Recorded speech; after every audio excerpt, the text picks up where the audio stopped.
What's up, broship? It's Jackrabbit here, hopping in here with another Power Rangers video. This was not a planned video, but I might as well talk about it. I already watched all of it, so I might as well talk about it. So, season 2 of Power Rangers Dino Fury, non-spoilery talk. Okay, I won't call it a review because, well, as non-spoilery as possible. Try to keep, yeah, I want to keep it non-spoilery as best I can. So it's probably not going to be a long video. But yeah, so they released the first half of Dino Fury's first 11 episodes on Netflix this morning. No, I did not stay up till 2 or 3 in the morning whenever the release time where I live. I did not do that. Now, if I was still in shape from when I was working, I probably could have done that. I would have had to make sure I had today off work so that way I could, sleep at some point. Oh, wait, who am I kidding? I still wouldn't have done that. I still would have watched it. Just a little bit before work, stuff like that. But, okay, it was good. There weren't a whole lot of what I would call filler episodes in the first half of the season. They were there, but there were still a little bit of nuggets of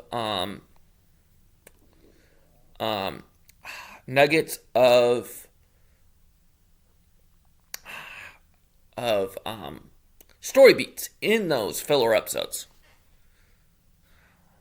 So that was nice. Like a lot of times when I thought it was going to be a filler episode, oh, hey, we get a Zord debut. Man, that's one thing I need to talk to Hasbro about. Like, seriously. What the heck? One of the coolest things about Power Rangers is all the Zords. I mean, so far we only have announced that we are getting is we've already got T-Rex Champion Zord and the original 5's mechs. Zords. I said mechs. Sorry. I mixed Super Sentai and Power Rangers there for a second. My bad.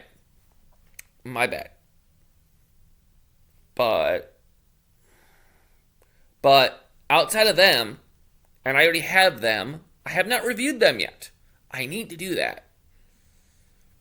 I haven't even played with it much lately. I need to do that again, just for fun. I mean, I made my own Dino Fury Warrior Power, or whatever they call it.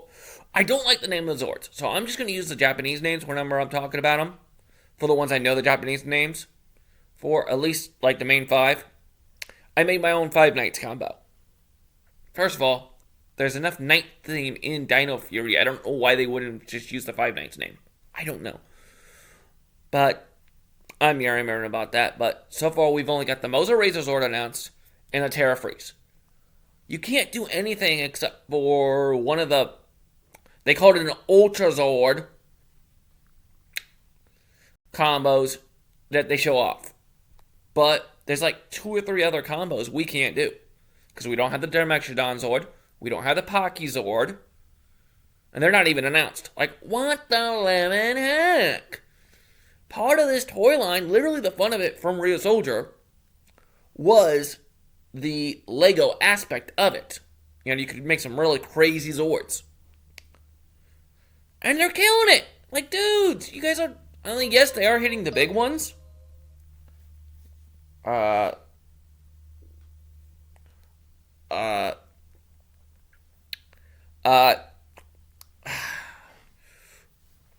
are hitting the big ones. Sorry, my phone went off. I'm sorry. Zordon, leave me alone. I'm trying to talk Power Rangers. I love when I do that. But yeah, so toy line wise, they're not doing so great. Now, I am going to have some complaints here. Okay, I did enjoy it. Like, I literally sat here, like, it didn't even feel like a chore. Like, I was just sitting here watching it. Ironically, I'm waiting for Angel to get done with a hair appointment. That's another reason why I watched the entire run. Because normally I wouldn't have had the time. I wouldn't have had the time. Because I get up early as shit. All of a sudden, I was like, I wonder what episode I'm on. So I look, and I'm on episode 8. I didn't even realize I'd watched 8 episodes. Like... They were just going boom, boom, boom, and they were entertaining as heck. Like, what the living heck? Like, I binged. But I will say there's one complaint, and I said I could say this in non-spoilerly talk. They use the word Ultra Zord too loosely. That's all I will say on that. I will not go into bigger detail about it. If I do a spoilery review, I'll go in more detail about that. You know, what I mean by they use it too loosely. Okay? And we're talking way too loosely, even for my liking. Okay. But I'm not going to get too spoilery if I go into that too much. So, when I do a spoilery review after a couple more days, I'll go into that. Okay, and I'm going to call this now. You can come back to this video and quote me on this. But Amelia and Ollie, by the finale, are going to end, or in the finale, are going to end up confirmed as a couple. They just, the way they've been setting those two up since the beginning of Dino Fury. Like, I noticed this I didn't talk about it, but I noticed this in season 1, like episode 1. Like, I'm like, those two are going to become a couple. It's just the way things were. And now during this season, I'm not going to go into exact details, but the way Ollie's acting toward Amelia's acting toward Ollie, I'm like, okay, yep, I see what you're doing there. I'm like, nice. And it's nice that the Red Ranger's not getting the love interest. Thank God. From the other Ranger. Thank God. Now, Zato is keeping it pretty. And I do enjoy Zato. Like, there's times, like, certain way he reacts to things. And, especially since he's from another planet, certain way he's reacting to things, it makes total sense. Like, he's reacting like he should react. I might as well go into all the other characters as well. Void Knight's story, I think Dino Fury is actually doing a better job with the Void Knight story than what Rio Soldier did with the Geizorg. Don't at me at that. Let me explain. Okay, so Geizorg in Rio Soldier gets shelved for most of the season. You don't know what's going on with this guy. When you see him in the Sukin battle, however you say it, the little miniseries they did before Rio Soldier, I'm sorry, I'm spacing on the name, how to pronounce the name, and I'm not good, I'd probably botch it anyways. So the little battle royal thing they did with the previous Rangers coming back with Captain Marvelous and the Red Ranger from Ninja and all that, it made it seem like the Geizorg was going to be a bigger character. And then all of a sudden, he's like MIA for most of the series? I mean, yes, he does end up becoming important with, like, how we get the Max Russo Red, which is the Dino Fury Knight armor in Rio Soldier. I mean, in Dino Fury. See, this is what I get for talking Super Sentai and Power Rangers at the same time. I get the names mixed up. Not on purpose, by accident, but yeah. That was unintentional.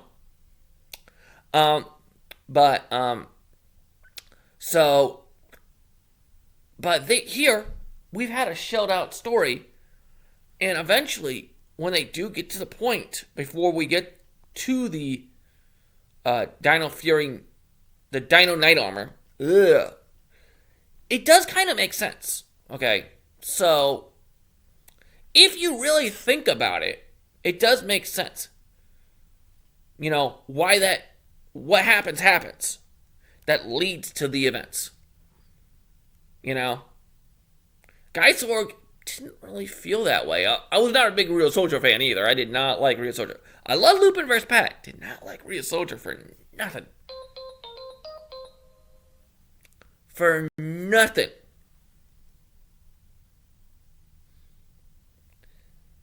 For nothing. Did not like Rio Soldier for nothing.